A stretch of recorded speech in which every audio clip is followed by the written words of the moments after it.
Assalamualaikum warahmatullahi wabarakatuh. Salam guru penggerak. Perkenalkan saya Andriani yang akan berkolaborasi dengan rekan saya Atik Kurnia Jayanti, calon guru penggerak angkatan 11 dari Kabupaten Temanggung. Di video kali ini, kami akan menunjukkan video aksi nyata dalam memberikan diseminasi tentang budaya positif di lingkungan sekolah kami, yaitu SD Negeri 3 Getas. Selamat menyaksikan. Assalamualaikum warahmatullahi wabarakatuh. Waalaikumsalam warahmatullahi wabarakatuh. Salam sejahtera untuk kita semua. Namo Buddhaya. Namo Buddhaya. Yang terhormat Kepala Sekolah SD Negeri 3 Getas, Ibu Ani Juani SPDI. Yang saya hormati Bapak Ibu Guru beserta karyawan SD Negeri 3 Getas, serta rekan saya Ibu Andriani sebagai calon guru penggerak angkatan 11. Pertama-tama, marilah kita panjatkan puji syukur kehadirat Allah Subhanahu wa taala sehingga kita dapat berkumpul di hari yang berbahagia ini dalam acara diseminasi budaya positif dalam rangka tugas kami sebagai calon guru penggerak angkatan 11 Kabupaten Temanggung. Sebelumnya perkenalkanlah saya untuk memperkenalkan diri.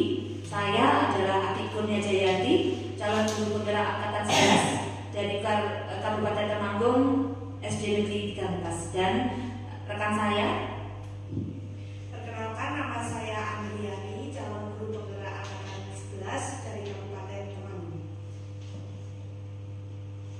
Pada kesempatan ini saya ucapkan banyak terima kasih kepada Bapak Ibu guru, terutama kepada Ibu Kepala Sekolah yang telah mengizinkan kami untuk mengadakan acara ini dan meluangkan waktu dalam kesibukan Bapak Ibu semua.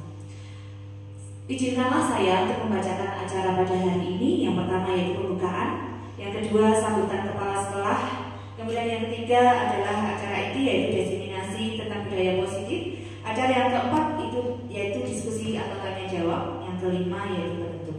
Mari kita buka acara pada hari ini dengan berdoa menurut agama dan kepercayaan masing-masing.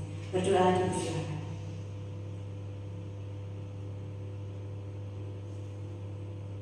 Berdoa cukup. Terima kasih. Acara yang selanjutnya yaitu sambutan Kepala Sekolah SD Negeri 3 Getas kepada beliau Ibu Ani Juani SPDI. Waktu kami persilakan.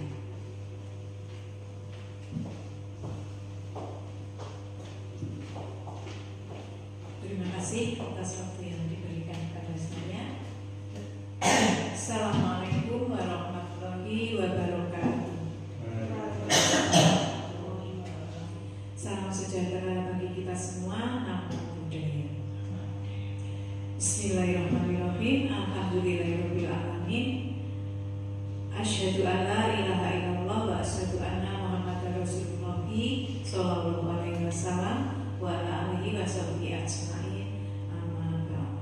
Bapak Ibu yang saya hormati, pada kesempatan kali ini marilah kita senantiasa memanjatkan puji syukur kehadirat Allah Subhanahu wa taala, Tuhan yang Maha Esa, atas limpahan karunia-Nya sehingga pada siang hari ini kita dapat berkumpul, dapat dipertemukan kembali dalam kegiatan diseminasi calon guru penggerak tanpa ada suatu halangan apapun. Bapak Ibu yang saya hormati, pada kali ini Bapak Ibu tentunya mendapat undangan dari calon guru penggerak kita, Ibu Atik dan Ibu Andriani, untuk mengikuti diseminasi dengan materi disiplin positif atau budaya positif. Nah, Bapak Ibu, di zaman atau di masa sekarang ini tentunya kemajuan teknologi itu sangat pesat nih. Dengan beriringnya kemajuan teknologi itu juga membawa dampak bagi semua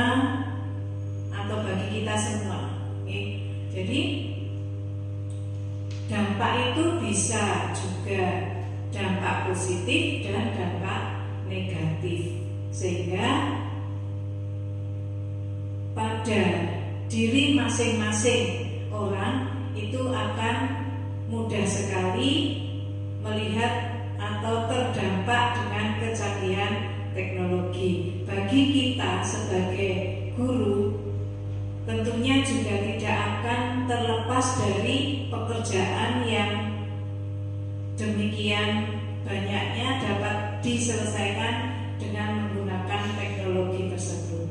Akan tetapi dampak itu juga banyak yang buruk, sehingga apabila kita tidak bisa menyaring dampak tersebut, maka kita akan terjerumus ke dampak yang tidak baik bagi kehidupan kita, terutama bagi anak didik. Karena dengan melalui teknologi informasi yang demikian canggih, sehingga apapun informasi yang didapat dari media internet itu tidak akan ada batasannya, sehingga siapapun bisa dengan leluasa untuk bisa mengambil informasi dari internet tersebut. Nah, untuk itu Bapak Ibu guru juga harus dapat mendampingi putra-putrinya agar dampak-dampak terutama budaya negatif yang berasal dari luar negeri itu dapat disaring, sehingga anak didik kita juga akan mendapatkan informasi yang positif. Nah, ini juga nantinya akan berkaitan dengan karakter bagi peserta didik kita. Nah, melalui diseminasi ini diharapkan Bapak Ibu guru semuanya, khususnya di SD Negeri 3 Getas, itu dapat nantinya menciptakan dan mengimplementasikan budaya-budaya positif yang dapat nantinya dijadikan kebiasaan oleh anak-anak didik kita dalam kehidupan sehari-hari, baik di sekolah maupun di dalam kehidupan kesehariannya. Karena dengan budaya positif inilah nantinya akan terbangun karakter peserta didik yang positif pula.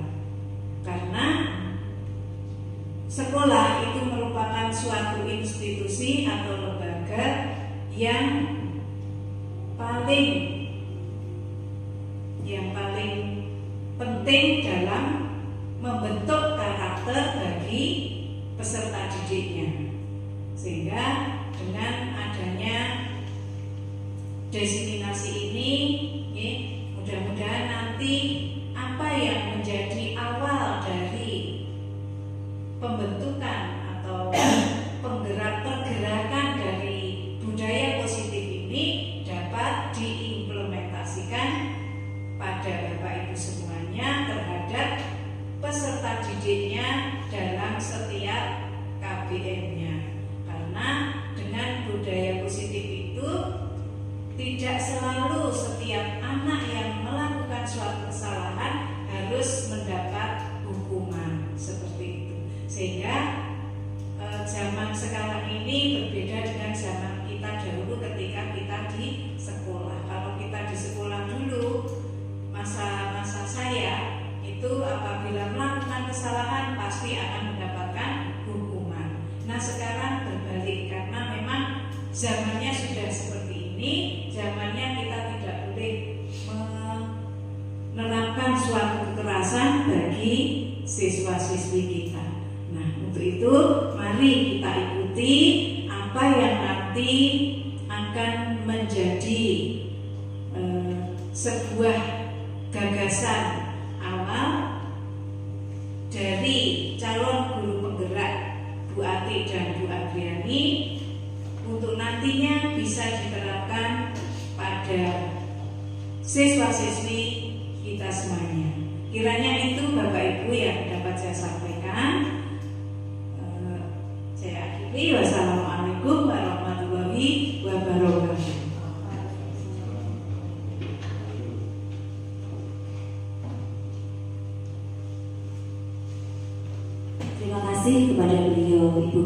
Sekolah Ibu Ani Juwarni yang telah memberikan sambutan serta pengantarnya serta motivasi kepada kami. Yang selanjutnya yaitu acara inti yang mohon maaf ini bukan berarti kami menggurui, tidak. Kami di sini hanya melaksanakan tugas, apalagi kami masih perlu belajar, terutama dari ibu kepala sekolah, dari bapak ibu senior, tentunya akan lebih paham dari kami, lebih berpengalaman dari kami. Namun kami di sini berdiri di sini bukan berarti kami akan menggurui, tidak, tapi kami hanya berbagi praktik baik. Kami di sini sangat menyadari masih perlu banyak belajar. Kami di sini hanya menyampaikan tugas kami. Itu. Kemudian yang pertama, izinkanlah saya untuk menyampaikan yang berkaitan dengan disiplin positif dan nilai-nilai kebajikan universal. Ada bapak-bapak berkacamata di sini, namanya adalah William Blazer. Jadi ada teori yang bernama choice theory. Beliau menyampaikan bahwa pertama itu ilusi guru mengontrol, bahwa guru itu seolah-olah yang mengontrol muridnya, begitu. Kemudian yang kedua, ilusi bahwa kritik dan membuat orang itu merasa bersalah dan dapat mengajarkan karakter.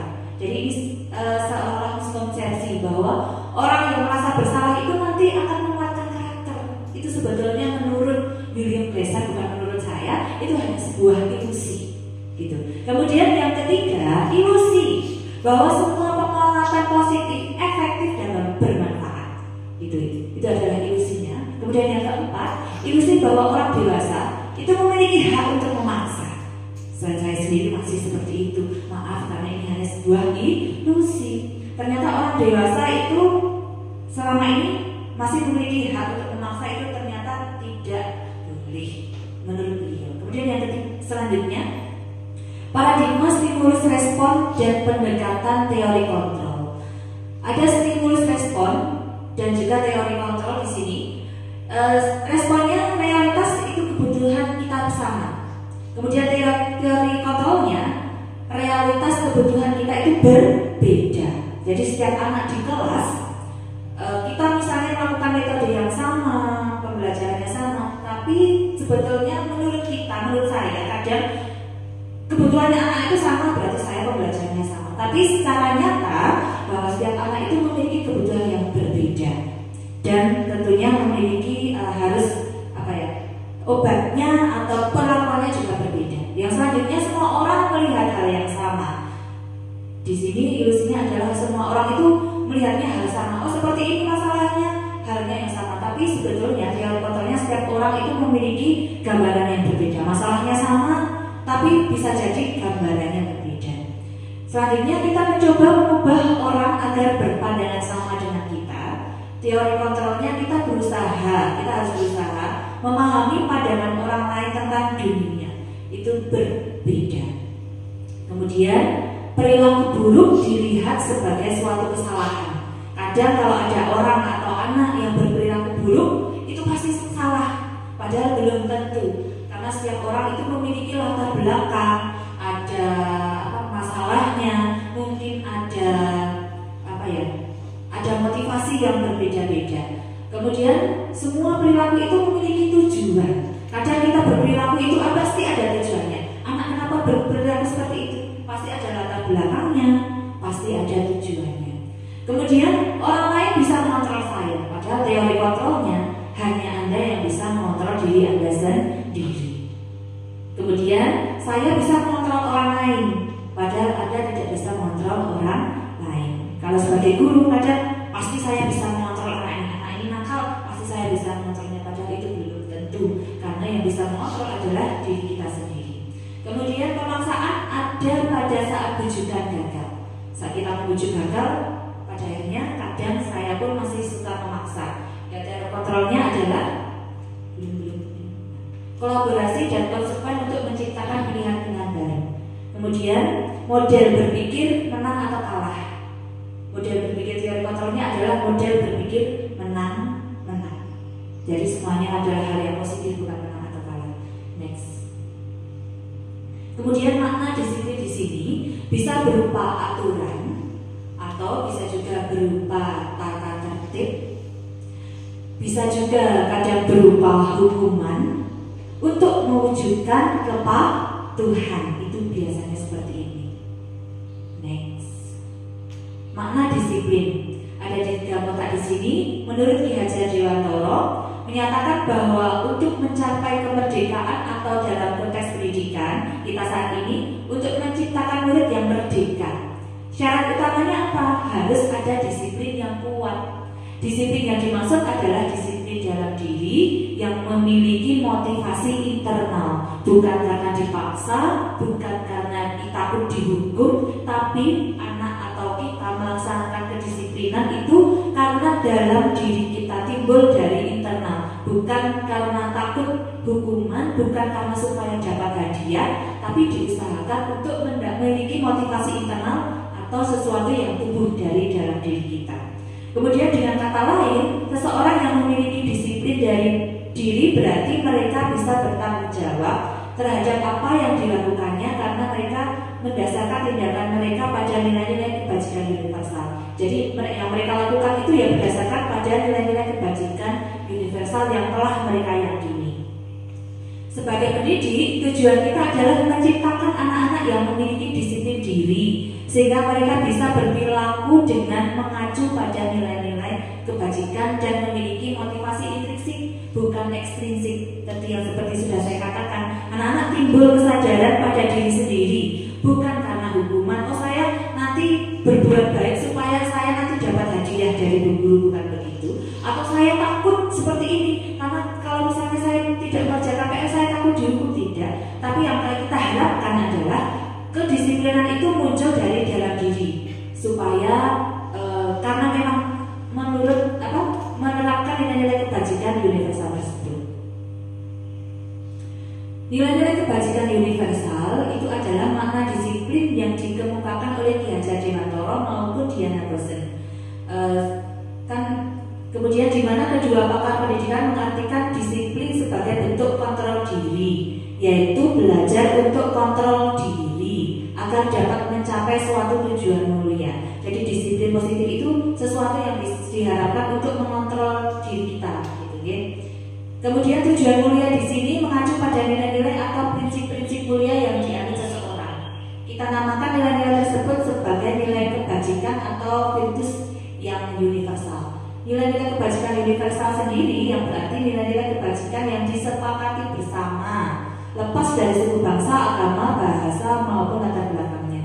Jadi kebajikan universal itu adalah nilai-nilai yang disepakati bersama-sama yang dianggap baik pada wilayah atau komunitas tertentu. Kemudian contoh-contoh nilai kebajikan yang universal menurut Prof. Fajar Pancasila, yaitu Pancasila itu beriman, bertakwa pada Tuhan Yang Maha Esa, berakhlak mulia, mandiri, berrelatif, berkebinekaan global, bergotong royong, kreatif. Apakah kebajikan universal itu hanya ini? Tidak. Tapi kebajikan universal yang kita sepakati sementara adalah kebajikan profil pelajar Pancasila. Kemudian untuk bisa menerapkan nilai-nilai universal itu, kita dalam kelas itu perlu mewujudkan atau membentuk yang namanya keyakinan kelas. Nah, keyakinan kelas ini biasanya dibuat sebelum atau awal tahun ajaran dalam semester atau semester. Bisa diubah juga sebetulnya pada pertengahan. Misalnya keyakinan tersebut sudah tidak sesuai pada kelas itu bisa diubah. Nah, biasanya disepakati pada awal tahun ajaran. Mengapa keyakinan kelas atau mengapa sih bukan peraturan kelas? Padahal yang sekarang biasanya kita tempel dulu, kalau sekarang SD kita sudah tidak ya. Adalah keyakinan kelas. Menurut aspeknya, fokusnya, peraturan kelas itu aturan yang harus diikuti. Sedangkan keyakinan kelas itu nilai dan prinsip yang dijunjung tinggi. Itu perbedaannya. Fokusnya adalah kalau peraturan kelas itu biasanya aturan dan biasanya aturan dibuat oleh guru. Sedangkan keyakinan kelas itu kesepakatan bersama. Kadang keyakinan kelas 1 beda dengan keyakinan kelas 2, beda dengan kelas 6 dan sebagainya. Pembentukannya, peraturan kelas biasanya ditentukan oleh guru. Sedangkan keyakinan kelas diformulasikan bersama siswa dan guru. Jadi supaya anak-anak itu paham dan juga benar-benar tahu, benar-benar melakukan akan lebih baik jika bersama-sama antara guru dan siswa. Dan di sini guru itu hanya tidak mendominasi, kita hanya memediasi apa impian-impian anak, dan kita itu istilahnya hanya menjembatani apa yang diimpikan anak, apa yang bisa dilakukan anak. Tujuannya peraturan kelas menjaga ketertiban. Nah, kalau kelasnya diam, disiplin, itu kelas yang bagus, itu dulu. Tapi kalau keyakinan kelas itu membangun komunitas belajar yang positif. Nah, kemudian pelanggarannya, kalau peraturan kelas sanksi, tidaknya termasuk kelas saya dulu juga seperti itu. Kamu tidak nyapu hari Senin, maka kamu harus piket hari Selasa dan sebagainya. Kamu tidak mengerjakan PR1, kamu harus mengerjakan PR2. Nah, itu adalah sanksi. Tapi sebetulnya setelah saya belajar ini, baru saya itu seolah tertampar pada diri saya sendiri. Saya itu selama ini salah gitu ya. Kemudian saya sedang berusaha untuk tidak melakukan itu. Keyakinan kelas itu refleksi dan solusi bersama, cari solusinya. Oh, kalau tidak kerjakan atau kalau ada masalah ini bagaimana? Bersama-sama. Tadinya saya juga sampai sekarang pun saya masih belajar untuk tidak melakukan itu. Langkah-langkah dalam menyusun keyakinan kelas. Yang pertama, menentukan nilai-nilai kebajikan universal yang akan diambil.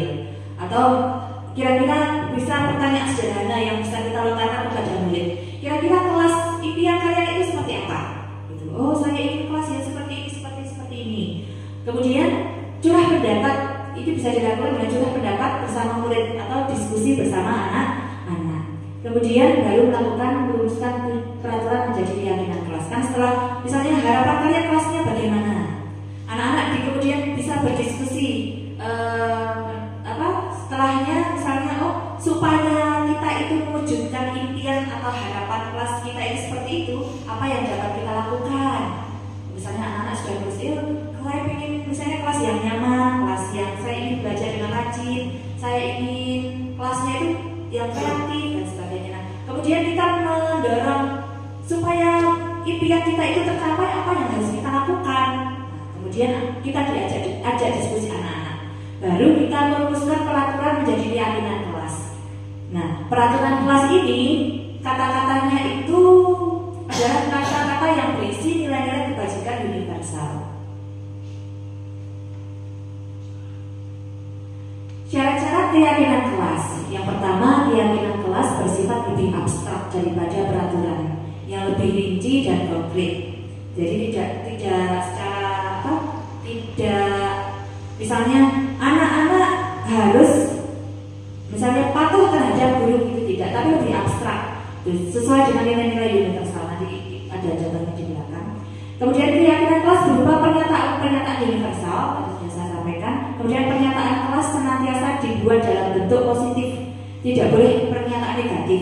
Misalnya anak tadi diskusi, kemudian ada kata-kata anak-anak itu tidak boleh mencontek gitu kan. Lalu kita ubah menjadi kalimat yang positif. Oh, tidak boleh mencontek itu kok supaya enak didengar apa ya anak-anak? Misalnya kita ubah menjadi senantiasa bersifat jujur misalnya. Jadi nilai-nilai universal adalah jujur. Oh, tidak boleh membuli teman misalnya. Atau kita ubah, kita hilangkan kata-kata negatifnya menjadi kalimat yang positif.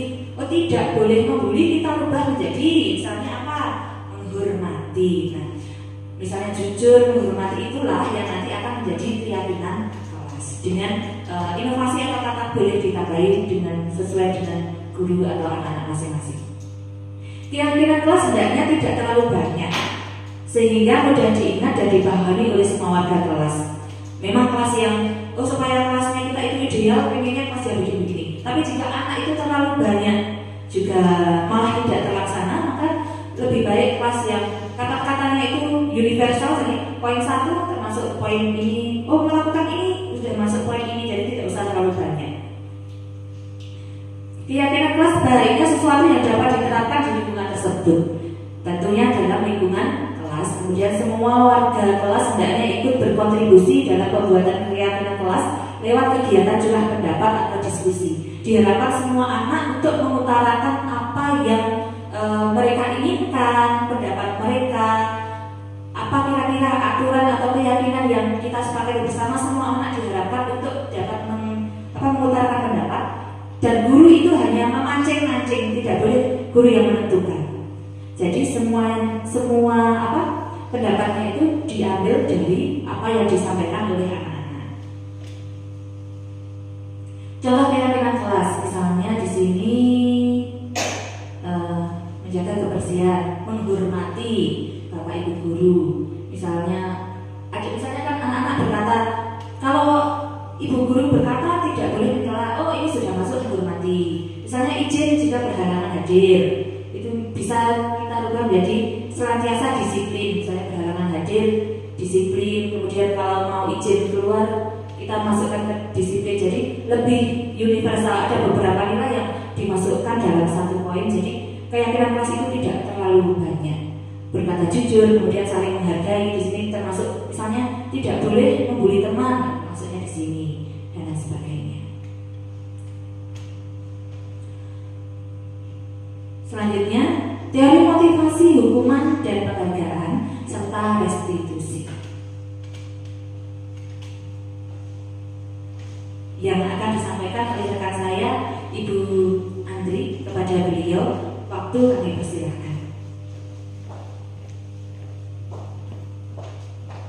Baik, terima kasih atas waktu yang diberikan oleh kami. Saya akan melanjutkan presentasi dari Bu Ati. Nah, selanjutnya yaitu teori motivasi, hukuman dan penghargaan serta restitusi. Tiga motivasi perilaku manusia menurut Diana Gosser menyatakan ada tiga motivasi perilaku manusia. Yang pertama yaitu menghindari ketidaknyamanan atau hukuman. Lalu yang kedua mendapat imbalan atau penghargaan dari orang lain.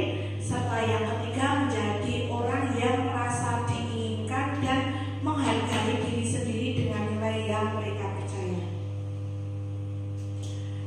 Tujuan dari disiplin positif adalah menanamkan motivasi yang ketiga. Dari ketiga motivasi yang tadi sudah saya sampaikan, itu kita memilih yang ketiga, yaitu menjadi orang yang mereka inginkan dan menghargai diri sendiri dengan nilai-nilai yang mereka percaya. Nah, untuk menanamkan disiplin positif ini dan menanamkan motivasi pada siswa itu terdapat tiga hal, yaitu hukuman, konsekuensi, dan restitusi. Hukuman vs konsekuensi. Hukuman itu merupakan suatu yang menyakitkan bagi murid dan bersifat mendadak. Nah, contoh dari hukuman tersebut adalah ketika ada anak yang bernama Edo telat atau terlambat ke sekolah, Pak Hasan marah dan menyuruh Edo untuk berlari mengelilingi lapangan selama sejumlah 10 kali. Nah, itu termasuk hukuman. Apabila ada anak yang tidak membawa buku, maka membersihkan toilet. Nah, itu adalah contoh berupa hukuman. Lalu selanjutnya konsekuensi. Konsekuensi itu sudah disepakati bersama, atau pelanggar merasa tidak nyaman untuk sementara. Contohnya, Sita mencoret-coret buku milik Tina. Bu Rani meminta Siti untuk membersihkan coretan pada buku Tina. Lalu untuk selanjutnya, konsekuensi vs restitusi. Nah, ini ada perbedaan antara konsekuensi dengan restitusi. Konsekuensi yang diberikan bukan gagasan pelanggar. Kesepakatan yang dihasilkan adalah ide dari guru. Itu kalau konsekuensi. Contohnya, Mira menghilangkan buku yang dipinjam dari perpustakaan. Maka sesuai dengan kesepakatan, Mira harus mengganti buku yang hilang tersebut. Itu adalah contoh dari konsekuensi. Sedangkan restitusi adalah gagasan pelanggar, menuntun siswa untuk menemukan solusi atas masalah yang terjadi. Contohnya, Dina terlambat mengembalikan buku perpustakaan. Bu Ani mengajak Dina berdialog restitusi. Dina, apakah kamu bersedia menyelesaikan masalah ini? Lalu coba kamu pikirkan cara menyelesaikan masalah ini. Nah, itu restitusi.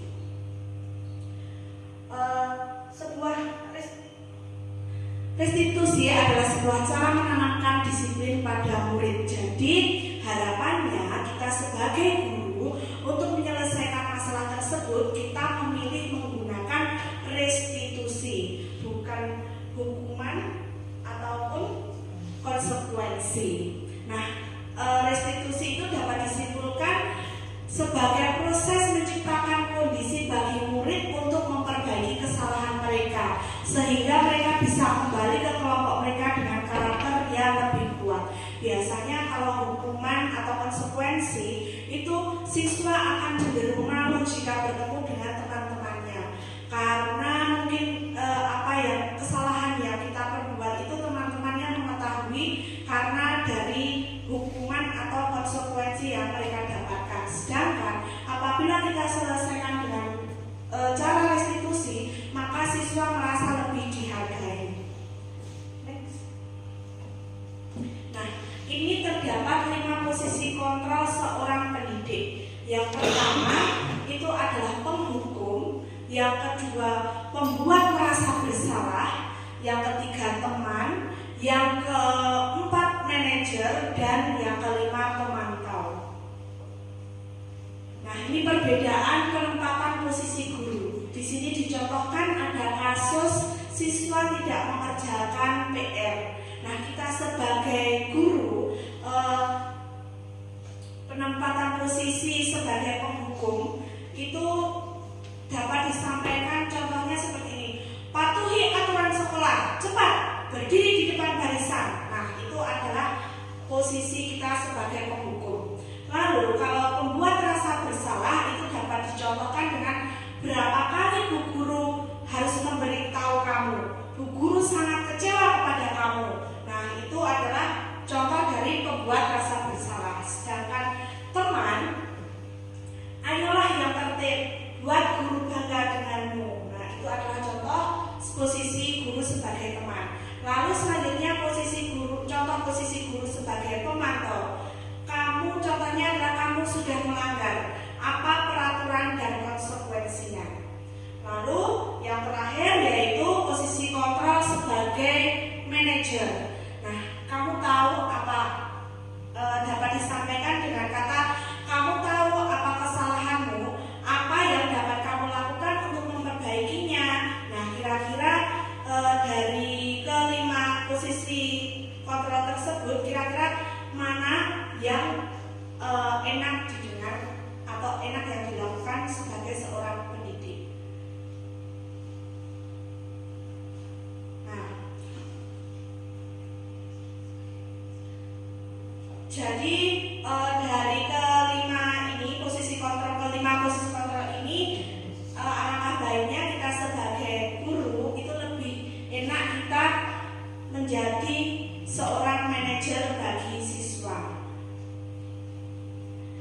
5 kebutuhan dasar manusia menurut hierarki Maslow. Yang pertama itu kebutuhan dasar atau fisiologi, yang kedua kebutuhan akan rasa aman, yang ketiga kebutuhan sosial atau rasa cinta, kasih sayang, serta hak kepemilikan. Lalu yang keempat kebutuhan mendapatkan penghargaan, yang kelima kebutuhan untuk mengaktualisasikan diri. Untuk selanjutnya yaitu tadi kan sudah saya sampaikan contoh-contohnya dan 5 posisi kontrol seorang guru. Jadi untuk kesimpulannya sebagai seorang guru itu seharusnya memilih posisi kontrol sebagai seorang manajer terhadap siswa. Jadi untuk penerapannya tersebut ada segitiga restitusi, di mana segitiga restitusi itu ada 3 hal, yaitu menanyakan keyakinan, lalu menstabilkan identitas, dan validasi tindakan yang salah.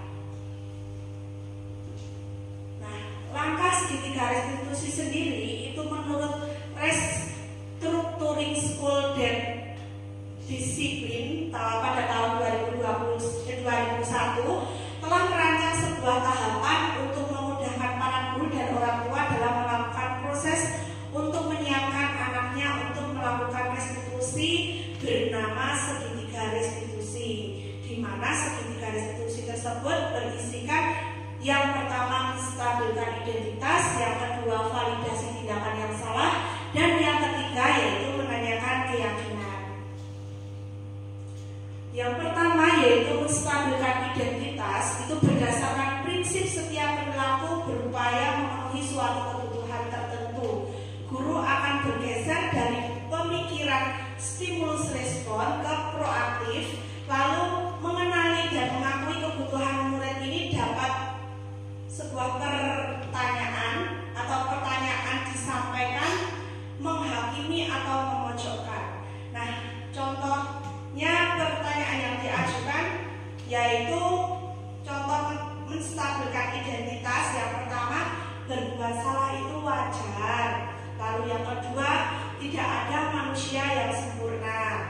Lalu kata-kata yang ketiga, ibu atau bapak tidak mau mencari siapa yang salah, tetapi bapak ibu ingin mencari solusi dari permasalahan ini. Lalu contoh yang keempat, kamu berhak merasa begitu. Lalu yang kedua, yaitu validasi tindakan yang salah.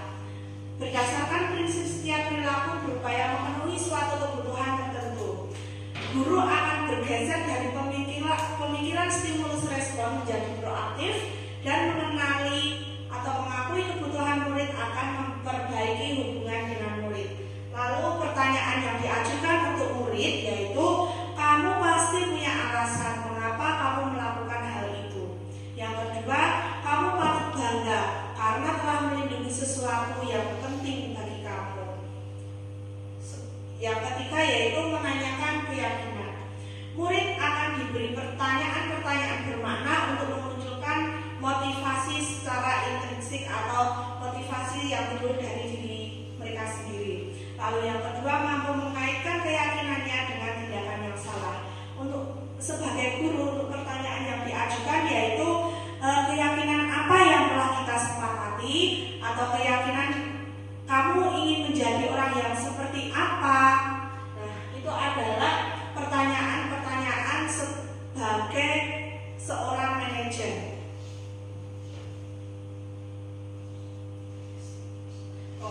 Dari apa yang saya tampilkan, tayangkan tentang segitiga restitusi ini, saya akan menampilkan contoh sebuah video, tayangan video. Bagaimana cara guru dan siswa dalam menyelesaikan masalah menggunakan segitiga restitusi.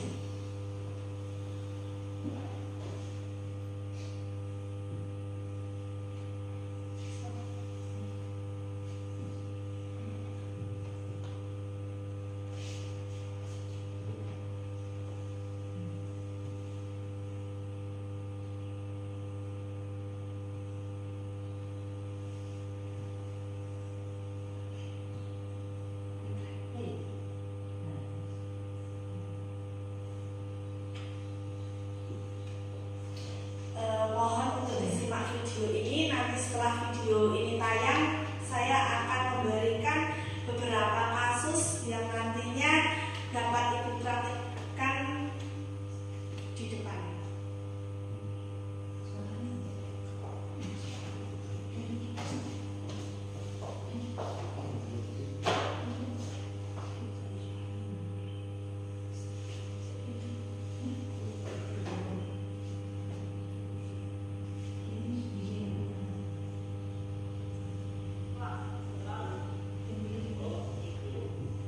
Pasti kamu marah dan kesal.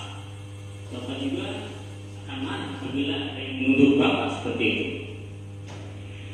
Kemudian pada saat itu kamu mau melakukan apa? Ya saya langsung ngapain mereka lah Pak. Kesel banget. Saya bentak-bentak dia depan teman-teman lain. Oh begitu. Pasti kamu melakukan seperti itu karena suatu alasan tertentu kan? Iyalah, masa saya diam saja Pak. Ya saya bela diri lah.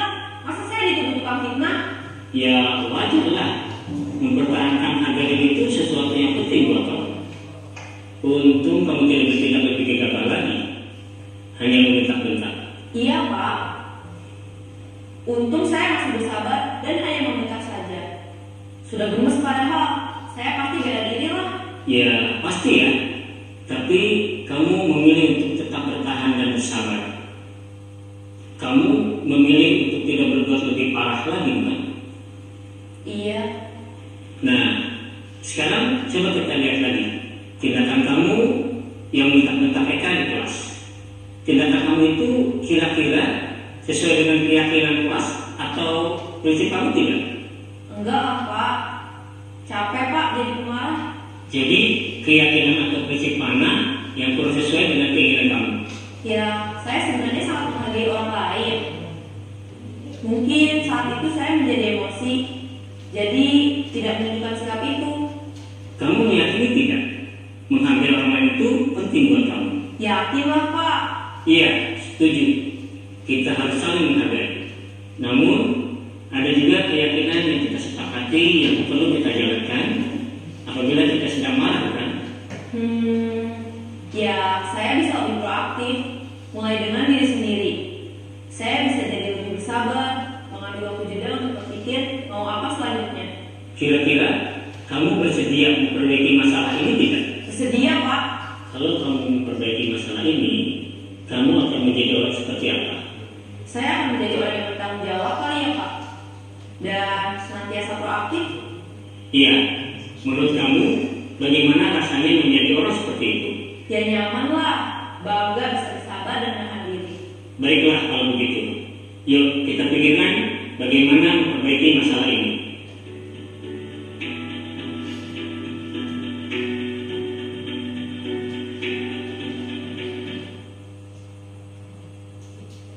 Ibu dan Bapak guru hebat.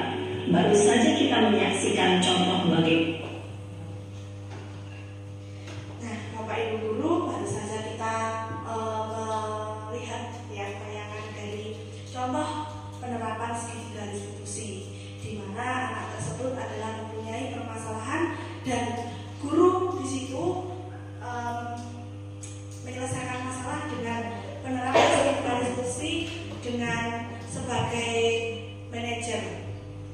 Nah, sekarang saya memiliki tugas untuk Bapak Ibu Guru semua, di mana setiap Bapak Ibu Guru bisa berperan sebagai guru dan sebagai murid.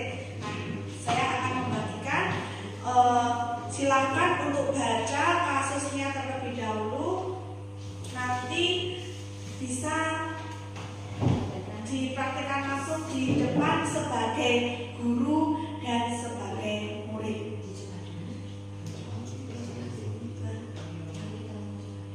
Mari kita mencoba dulu.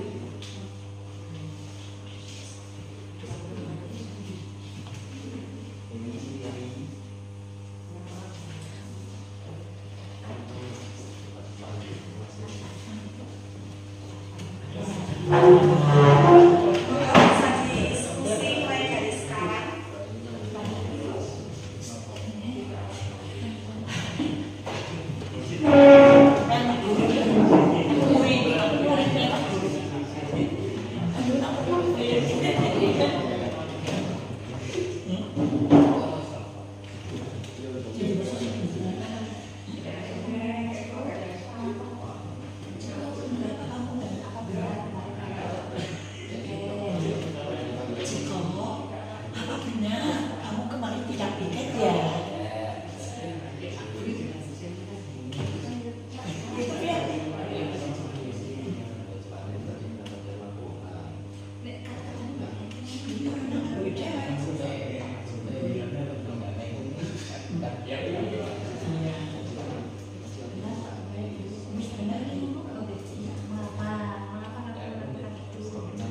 Mengapa kamu melakukan itu, Ciko?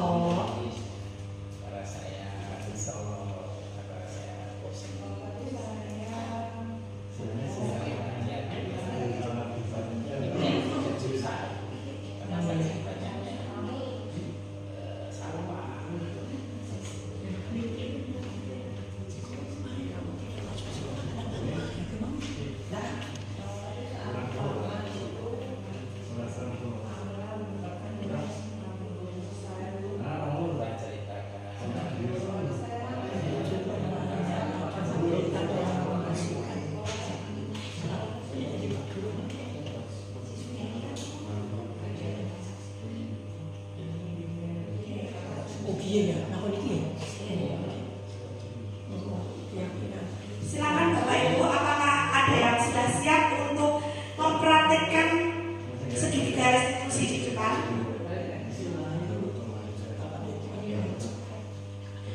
Baik Pak Edi pasangannya dengan siapa? Oh, dengan Pak Jafar. Oke, silakan boleh maju ke depan untuk mempraktikkan segitiga restitusi. Ini siapa yang sebagai guru dan siapa yang sebagai murid?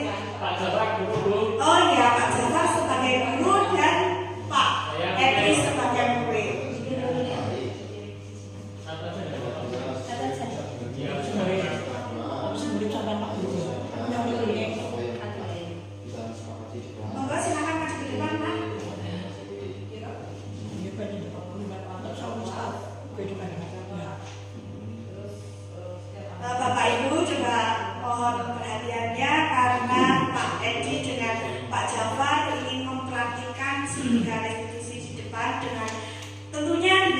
kasus yang berbeda dengan Bapak Ibu sekalian.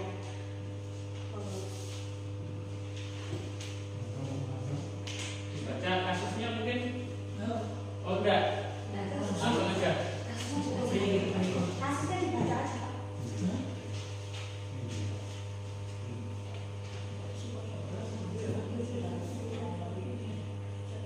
Terima kasih. Langsung saja. Ini kami akan sedikit menyampaikan tentang kasus yang disampaikan oleh Ibu Andriani tadi. Dalam kasus ini yang akan kita gunakan yaitu tentang praktek segitiga institusi dalam lokakarya program pendidikan guru bergerak.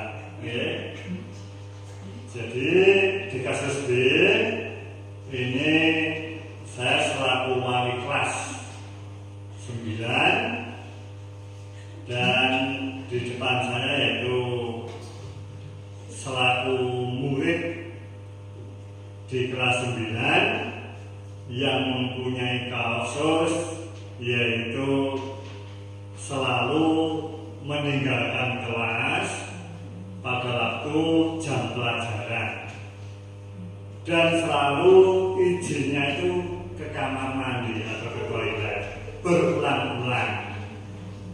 Bahkan setiap mata pelajaran bukan hanya sekali dua kali, lebih dari 2 kali izin untuk ke belakang.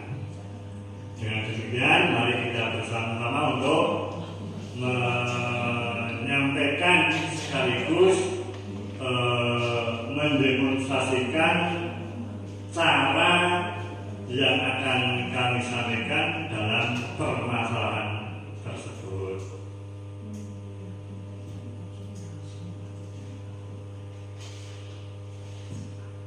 Coba perhatikan dari beta ya, karena ini beta. Yang pertama yang Pak Guru akan sampaikan. Apa? Oke. Saya mau izin ke belakang, Pak. Izin lagi. Belum sudah izin lagi. Sudah yang keempat kali ini. Sudah, Pak. Oh ya, terima kasih. Kita ini Pak Guru akan menanyakan kepada kita. Kenapa kita berkali-kali kok izin ke belakang terus? Apa ada sesuatu? Tolong dijawab yang jujur, yang benar kita. Wah, gini Pak, saya itu sakit perut Pak. Setiap kali lihat Bapak itu saya sakit perut Pak. Ya. Oke, berarti dari tadi kalau melihat Pak Guru selalu kepengen ke belakang. Betul. Mau ke belakang Pak? 5 kali, Masya Allah, ini murid yang satu ini memang luar biasa ya. Sudah Pak. Nah, ini sepertinya hanya alasan ini Pak. Tadi sebelum Pak Guru mengajar, Ibu Guru dan Pak Guru yang lain juga menyampaikan ke Pak Guru kalau beta ini selalu izin ke belakang terus. Nah seperti itu, apakah beta menyadari kalau beta itu sebetulnya salah atau betul kalau pas pelajaran kok keluar masuk izinnya ke belakang terus itu? Coba beta berikan alasan. Ya sebenarnya tidak betul Pak. Harusnya kita memperhatikan Pak Guru. Tetapi itu tadi Pak, sakit perut itu Pak. Itu jadi makanya beta sering ke belakang, izin ke belakang Pak. Ya memang nggak betul Pak kalau sering kali izin ke belakang gitu Pak.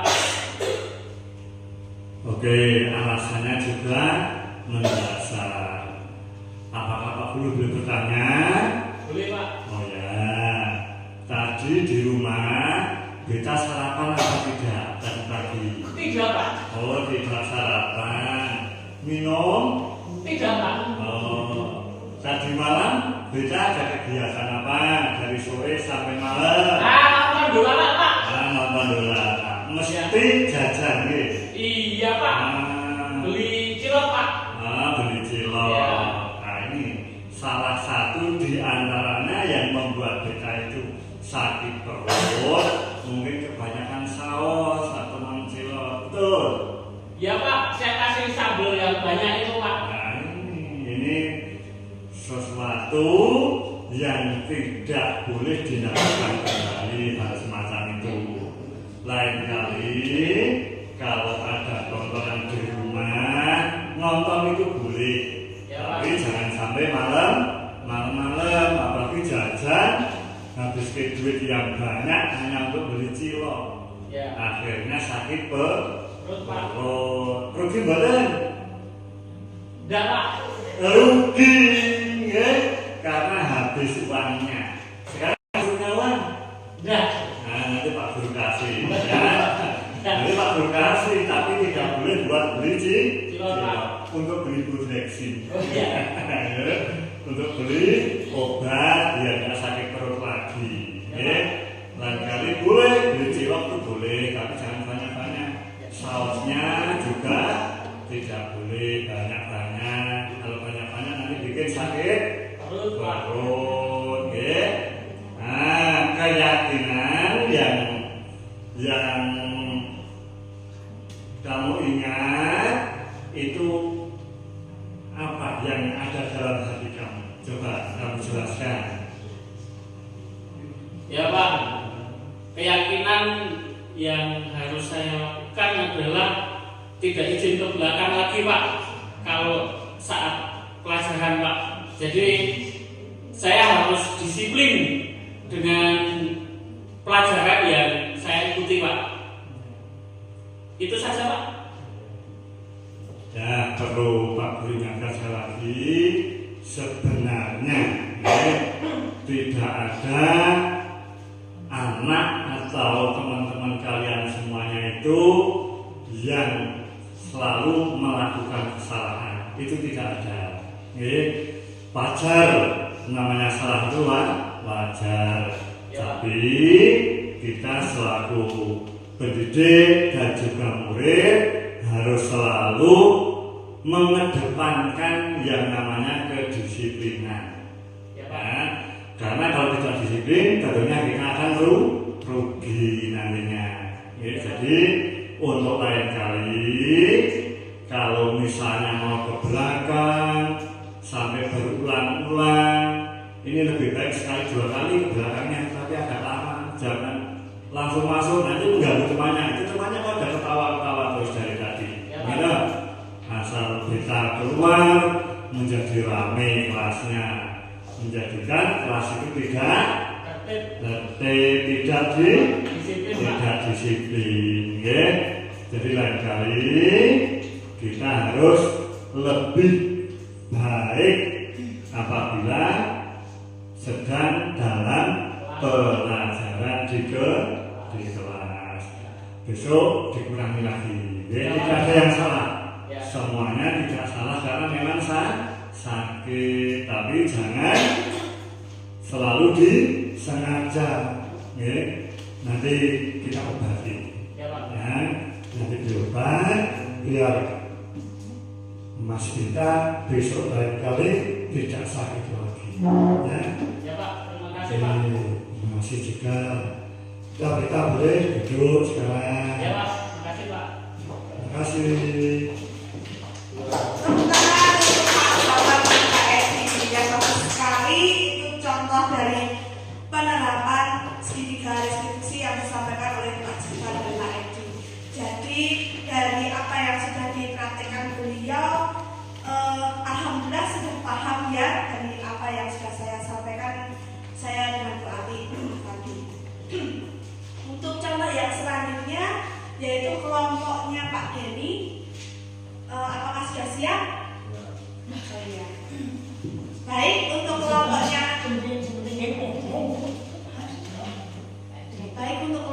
Pak Denny dan Bu Hesti saya persilakan.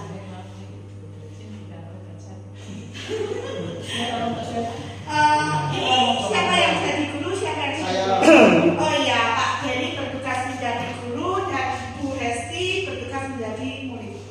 Monggo silakan.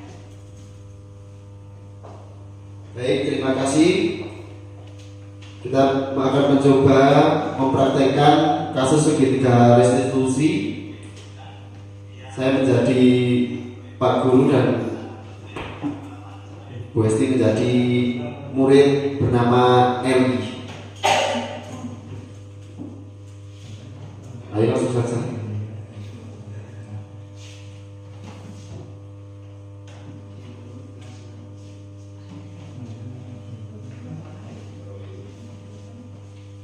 Sini masuk, Eli sini masuk. Sudah tahu nggak panggil Pak Dani? Tidak, Pak. Tidak, Pak. Tadi Pak Dani dapat laporan dari Rizky, katanya tadi kamu membuat nangis Amira. Apakah itu benar? Iya sih, Pak, tapi saya nggak tahu kenapa Amira nangis. Tadi kata teman-teman, tadi Eli mengejek begitu. Kira-kira kamu diingat lagi mengejek apa kok Amira bisa menangis? Oh itu, tadi saya karena tahu Amira itu nilainya 60 dan saya 90, Pak. Amira dapat nilai 60, kemudian kamu 90, kemudian kamu mengejeknya begitu. Ya sedikit-sedikit, Pak. Mengejek sedikit-sedikit. Ya, berbuat salah itu memang wajar. Pak Guru juga dulu pernah melakukannya. Tetapi kalau berbuat salahnya itu merugikan orang lain, itu menurut Eli baik atau tidak itu? Tidak sih, Pak. Kira-kira kamu punya alasan nggak kenapa kamu mengejek Amira sampai menangis itu? Kira-kira alasannya kenapa? Tadi itu kan memang nilainya Amira 60 terus saya 90. Jadi saya itu sangat merasa bangga sekali karena bisa mendapatkan nilai 90 itu, Pak. Meskipun kamu mendapatkan nilai 90, tapi kira-kira benar tidak kalau Amira mendapatkan nilai 60 kemudian diejek itu? Kira-kira menurut kamu? Tidak sih, karena membuat Amira sedih, tapi saya sangat bangga sekali itu, Pak. Adanya saya juga gimana ya, secara spontan itu tetap senang sekali mendapatkan nilai 90 itu. Ya, karena itu membuat Amira menjadi menangis, jadi kita mencari solusi dari permasalahan ini. Kira-kira kemarin pada saat membuat keyakinan kelas itu sudah sesuai belum dengan keyakinan kelas yang kita buat? Karena Eli sudah membuat Amira menangis. Kira-kira keyakinan kelas apa yang tidak sesuai kok Amira bisa menangis? Kira-kira Eli sudah berbuat apa dari keyakinan kelas tersebut? Ingat coba. Dari keyakinan kelas yang sudah dibuat itu mungkin saya belum melakukan yang itu untuk saling menghormati dan saling menghargai itu, Pak. Ya, berarti Eli sudah ingat ya bahwa keyakinan kelas yang kita buat tadi sudah melanggar atau tidak sesuai. Jadi besok harus diselesaikan dengan cara menghormati teman, menghargai teman ya. Jadi besok meminta maaf atau tidak ini kira-kira? Iya, Pak, besok saya minta maaf pada Amira karena saya sudah salah mengejek dia yang nilainya jelek, dan saya juga tidak akan mengulangi lagi. Ya. Terima kasih. Kamu boleh kembali ke kelas dan belajar lagi ya. Terima kasih, Pak. Ya. Terima kasih atas kesempatan itu, Pak Dewi dan Ibu Hesti. Nah, untuk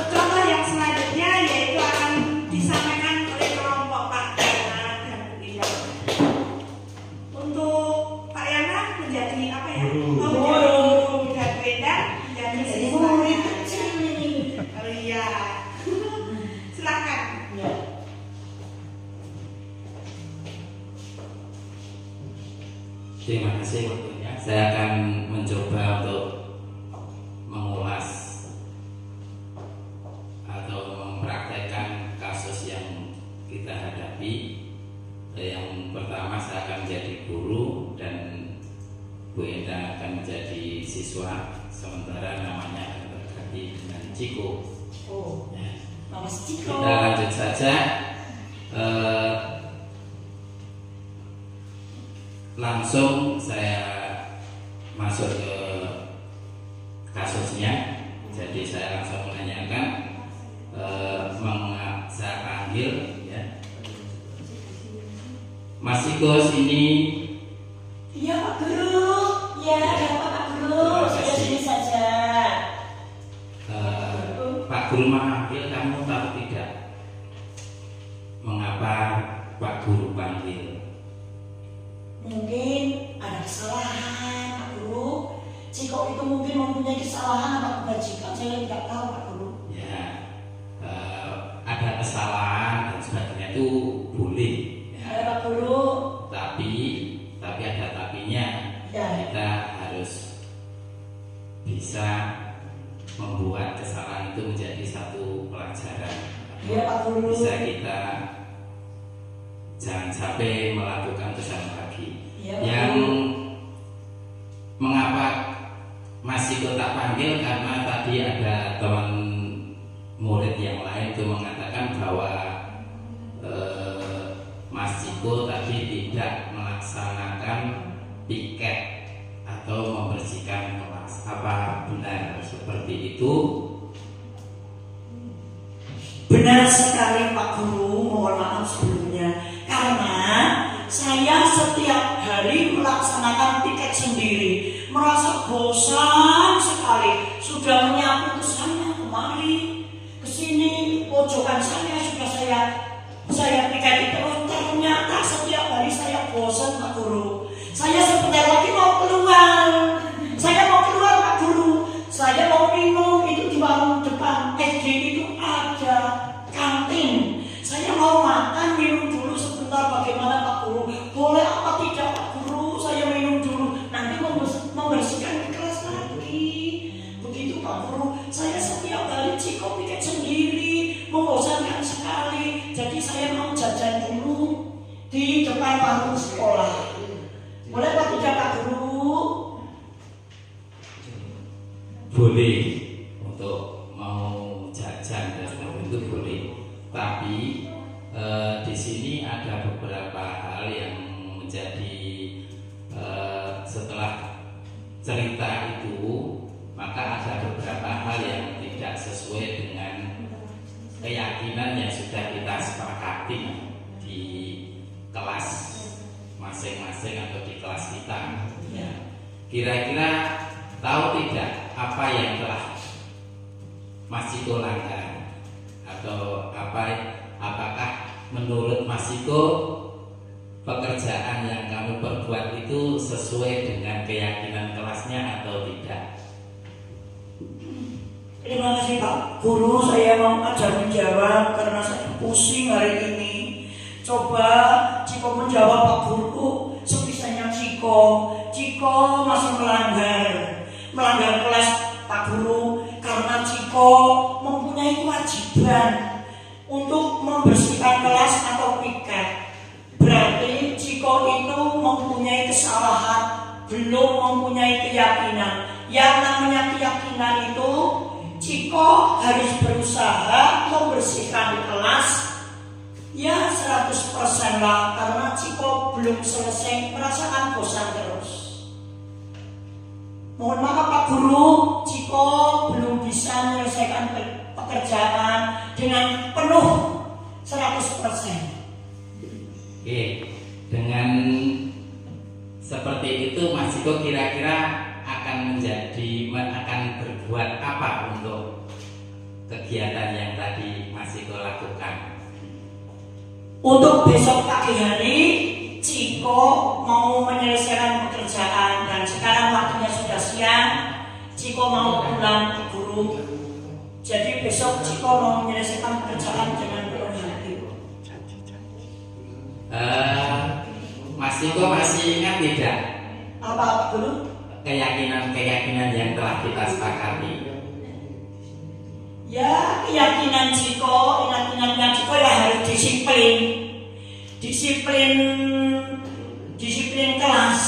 Disiplin kelas itu tadi ada berapa ya? yang Ciko ingat-ingat ya, disiplin kelas itu tepat waktu, manut kepada Bapak Ibu guru, jangan melanggar kesalahan. Kalau melanggar kesalahan, Ciko mau dihukum, ya dari Pak Guru mau menghukum apa, saya manut aja Pak Guru, manut saja Pak Guru, dihukum seperti apa. Yang pokoknya Pak Guru itu yang menghukumnya yang mendidik Pak Guru. Terima kasih Pak Guru, mau dihukum apa terserah. Tidak ada hukuman, tapi begini, ya, kita harus menyepakati apa yang sudah menjadi kesepakatan kita, yaitu namanya keyakinan kelas. Kalau kalian tadi melakukan seperti itu, berarti masih belum, keyakinannya belum tertanam di dalam hati kalian atau hati Ciko. Maka untuk itu, karena kebersihan kelas itu adalah tanggung jawab kita bersama. Kalau nanti Mas Ciko sebagai anggota warga sekolah atau tidak melakukan kebersihan, itu juga namanya tidak bertanggung jawab. Nah, maka dari itu apa yang Mas Ciko lakukan setelah Mas Ciko tahu itu menjadi salah satu penyebab tidak melaksanakan kebersihan kelas. Terima kasih Pak Guru sudah mengingatkan Ciko, karena Ciko anak yang malas, membersihkan kelas kok masih berantakan, dan mohon maaf sekali Ciko besok pagi mau berangkat lebih awal. Keyakinan, kedisiplinan Ciko kurang berhasil Bapak dan Ibu Guru. Mohon maaf Pak Guru, Ciko sudah bosan sekali, besok akan itu ada teman yang lain bisa menemani Ciko. Terima kasih Pak Guru, mohon maaf ya Pak Guru yang sebesar-besarnya. Terima kasih Pak Ciko, mudah-mudahan besok bisa melaksanakan, mengingat keyakinan kelas dan dapat melaksanakan kegiatan kebersihan kelas yang menjadi menjadi tanggung jawab warga sekolah. Iya Pak Guru, terima kasih. Semoga aku sadar semuanya ini mau bertumas-tumas, tapi semuanya alat-alat di kelas ini sudah saya siapkan. Ada sapu, ada ikrak, segala macam. Ini untuk persiapan besok pagi. Saya mau berangkat lebih gasik Pak Guru. Semoga saya besok sadar ya Pak Guru. Semoga besok sadar saya. Terima kasih, mohon maaf Pak Guru. Moga-moga saya tidak diberi hukuman lagi. Ya, terima kasih. Tidak ada hukuman, nanti kita mengingatkan semuanya untuk semua warga sekolah untuk melaksanakan kebersihan sekolah. Ulang lagi Pak Guru, yang saya mau membuang sampah dulu karena ini tempat sampahnya sudah tebal. Jadi besok tugas saya harus mempunyai keyakinan, tanggung jawab kepada Bapak Ibu Guru semuanya. Terima kasih. Mohon maaf, saya berperan sebagai Ciko, tidak bisa apa-apa. Hanya ya itulah sebagai Ciko. Terima kasih. Ini kasus yang ada dari kelompok saya. Kembalikan pada pembawa. Terima kasih luar biasa sekali tadi. Tepuk tangan untuk kita semua. Karena Bapak Ibu Guru ini merupakan aktor-aktor, ada yang aktor ketoprak, ada yang aktor drama, maka untuk menampilkan itu luar biasa sangat menghayati ya Bu Andri ya. Untuk praktek keyakinan kelas besok kita tampilkan di diseminasi, kita praktekkan di diseminasi selanjutnya ya Bapak Ibu Guru. Sebelumnya ada pertanyaan? Tidak ada, karena tadi sudah praktek, saya rasa sudah cukup jelas. Saya Bu, misalnya gini Bu, kadang kan kita menemui anak yang jarang mau mengeluarkan apa istilahnya unek-uneknya atau yang jadi permasalahannya. Anak ada yang terbuka, tapi ada yang tertutup. Nah, bagaimana cara kita mengatasi anak yang tertutup? Bagaimana cara kita untuk mengatasi anak yang tertutup? Nah, kalau misalnya dalam segitiga restitusi ini dia melakukan kesalahan atau tidak?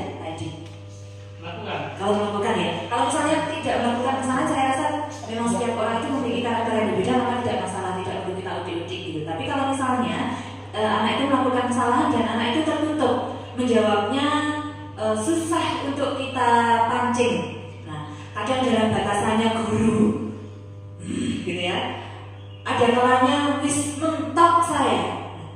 Walaupun kalau dalam teori ya, kalau saya sendiri belum bisa mempraktekannya, sak mentok-mentok guru tidak boleh tetap yang namanya menghakimi siswa tersebut. Walaupun siswa itu misalnya kita tahu dia itu salah, namun dia itu belum mengakui bahwa dia itu salah, maka kita harus, guru itu ya harus cari tahu cara bagaimana supaya menyadarkan anak itu bahwa kamu itu salah, manusia itu tidak ada yang sempurna, mari kita cari solusi yang bersama. Maka dalam segitiga restitusi, menstabilkan diri itu sangat penting sekali.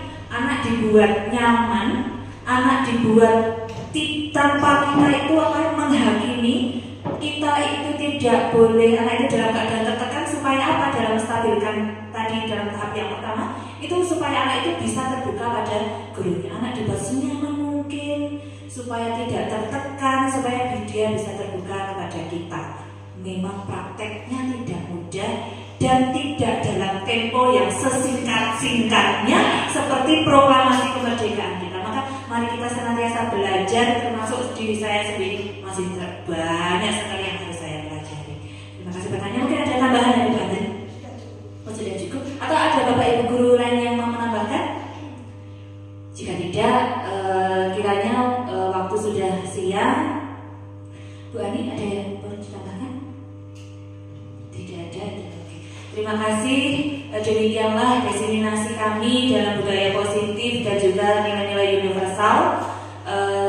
Selama kami menyampaikan, kami berdua, saya Adik Kurnia Jayanti dan juga Ibu Andriani, banyak melakukan banyak kata, banyak yang kurang sesuai atau banyak sekali merepotkan Bapak Ibu. Kami mohon maaf yang setulus-tulusnya dan kami mengucapkan banyak terima kasih atas partisipasinya, atas waktunya, atas mau berpartisipasi dan mau ikut undangan kami.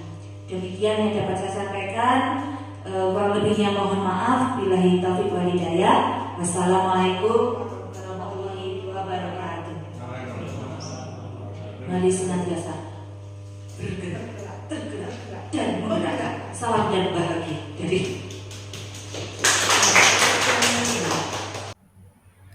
Demikian video aksi nyata kami tentang diseminasi budaya positif di lingkungan sekolah kami. Dan semoga video ini dapat menginspirasi rekan-rekan semuanya.